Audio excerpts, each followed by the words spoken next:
Geralmente quando pensamos sobre Mário de Andrade é Macunaíma que nos vem à cabeça. Só que o autor também é autor de muitas outras obras, delas tão polêmicas quanto.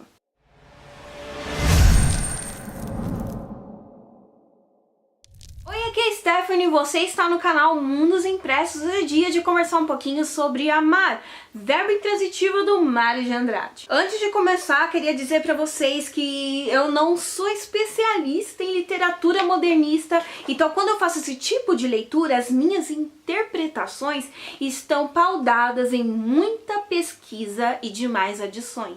Porém, contudo, todavia, encontro pontos aqui que é muito interessante abordar, mesmo que com um olhar mais conciso. Então eu convido vocês a me acompanharem nessa análise e juntar os pontinhos. Vamos começar falando um pouquinho sobre a época em que esse livro foi escrito, ainda que o título por si só já renda uma interpretação imensa. Período modernista brasileiro. Quem acompanha o canal já tá careca de saber do que se trata, mas se você é novo por aqui, inclusive, seja bem-vindo. Naquele resuminho básico eu vou te contar que foi basicamente um período da história da literatura em que o Brasil queria de um todo parar de importar estéticas literárias e regras advindas da Europa. Ou seja, a grande maioria dos artistas daquela época queriam criar uma arte que fosse essencialmente brasileira. A partir dessa percepção, nós já podemos prever que nós temos em mãos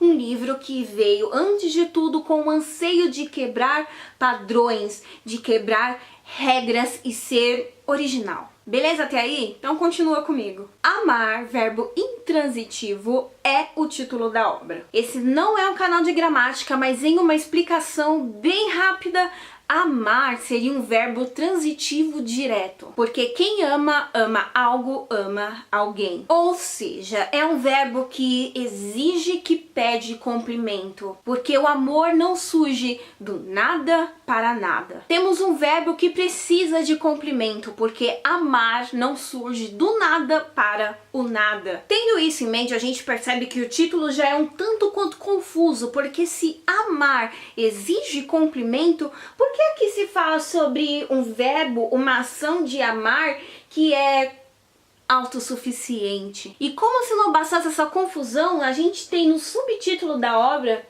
idílio. E também, em resumo, idílio na literatura vai se referir a um poema breve, geralmente sob um amor muito terno e delicado. Sendo em curta e grossa, o idílio, para vocês entenderem melhor, é como se fosse a lua de mel do casamento, aquele período em que amar, que você ama demais aquela pessoa, que ela é perfeita, sem defeitos, é um momento doce de todo relacionamento. E depois tudo fica uma bosta, ou seja, acabou-se o idílio. Tendo tudo isso em mente, a gente pensa que tem um livro na mão que vai falar sobre o quanto amar alguém não precisa de cumprimento, quanto amar alguém é lindo, é romântico, se nutre por si só, é perfeito, certo?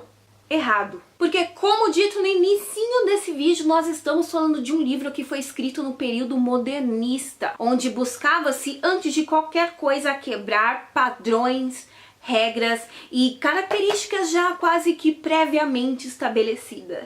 E bem-vindos à sinopse, porque nesse livro a gente vai conhecer o personagem Carlos, que se apaixona por ninguém menos do que ninguém mais do que a prostituta que o seu pai pagou pra ele. É isso mesmo que você ouviu. Parece estranho, eu sei, mas essa prática era e ainda é muito mais comum do que muita gente imagina. Inclusive porque, nas palavras do próprio pai do Carlos, se vivia em uma época de muitas doenças, muito interesse econômico. Então o que ele mais tinha medo na vida é que o seu filho iniciasse sua vida sexual e acabasse se apaixonando por uma mulher totalmente interesseira. Então a Fraulein, que eu não sei pronunciar direito, mas vocês vão deixar passar que eu sei, é finalmente contratada e, para surpresa do leitor, essa não é a primeira casa dela. A gente descobre que essa é uma profissão até mesmo comum em São Paulo, de pais que escolhem e indicam entre amigos professoras sexuais para que os seus filhos não iniciem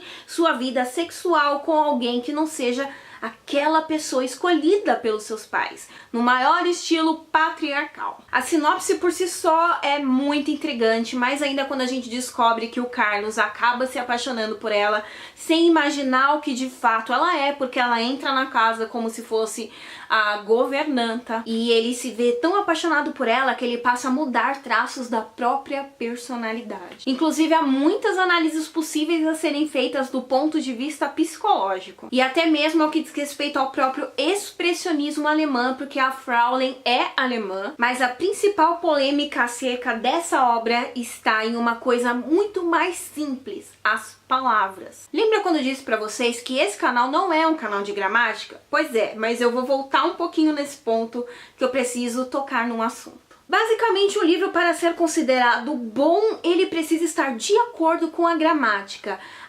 normativa. Só que o modernismo por si só foi um movimento que estava cansado das coisas certinhas, inclusive características na fala, na escrita, que nada dizia respeito a nós brasileiros. Então, uma das características dos textos modernistas era parar de escrever as palavras de um jeito idealizado, mas sim de um jeito falado. Era a língua oral se tornando muito mais importante. Ou seja, ao invés de escreverem todo aquele frufru idealizado até mesmo pelos parnasianos, no maior estilo colocar-me-ei à disposição, assumiu-se o bom e simplesmente necessário "tô à disposição". É o português como ele é efetivamente falado pelas pessoas, nas ruas. Um idioma vivo que é muito diferente daquele pomposo, idealizado. Então, Amar, verbo intransitivo, esse livrinho aqui, mesmo tendo uma temática muito polêmica, ele mais surpreendeu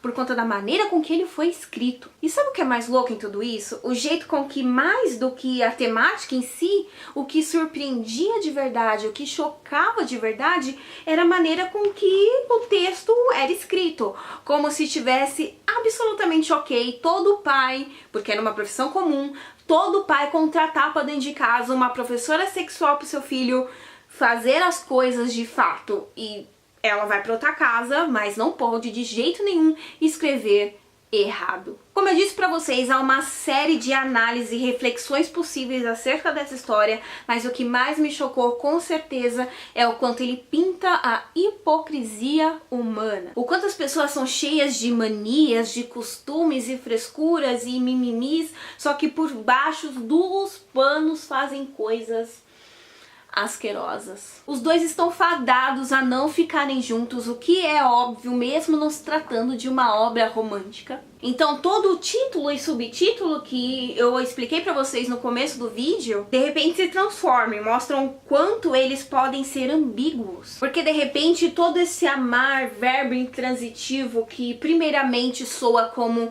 um amor autossuficiente que nutre por si só, na verdade diz exatamente o que está escrito, que o amor do Carlos pela Fraulein surge do nada, pro nada e pra ninguém, porque ele não é correspondido. E quanto ao idílio? O idílio acaba assim que o Carlos perde a virgindade, fica espertinho, a Fraulein precisa ir para outra casa. Ou seja, acabou a lua de mel, vida que segue. Em momento nenhum o leitor é iludido quanto à temática, e eu não acredito que o Mário de Andrade também estava muito se importando para isso. Acredito que ele queria primordialmente chocar com as palavras, com a língua viva, com a língua que era dita nas ruas. Também é possível fazer uma análise do ponto de vista de imigrantes alemães, porque a Fraulein é visivelmente uma imigrante totalmente insatisfeita, e até mesmo falar um pouco sobre o surgimento do nazismo na Alemanha, porque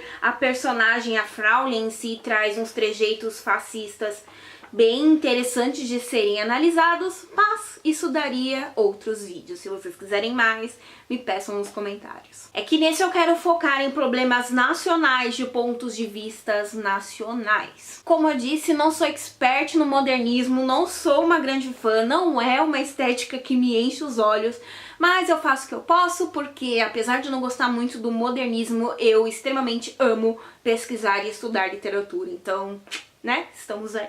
Esse é um romance bem experimentalista que foi reescrito 301 milhões de vezes e que funcionou ao que prometeu, então vamos valorizá-lo. Tanto que o link de compra vai estar no box de informações, lembrando que comprando pelo meu link você ajuda muito o canal a crescer. Mas você também consegue me ajudar clicando aí embaixo no gostei e se inscrevendo para mais vídeos como esse. Não se esqueçam que depois que vocês conseguem se inscrever no canal, vocês conseguem ter acesso à nossa aba comunidade, onde eu posto muitas informações adicionais, pequenos textos meus, enquetes e outras cositas más. Enfim, eu quero agradecer muito a presença de vocês. Qualquer dúvida me berra nos comentários e eu os vejo no próximo vídeo. Obrigada e tchau, tchau!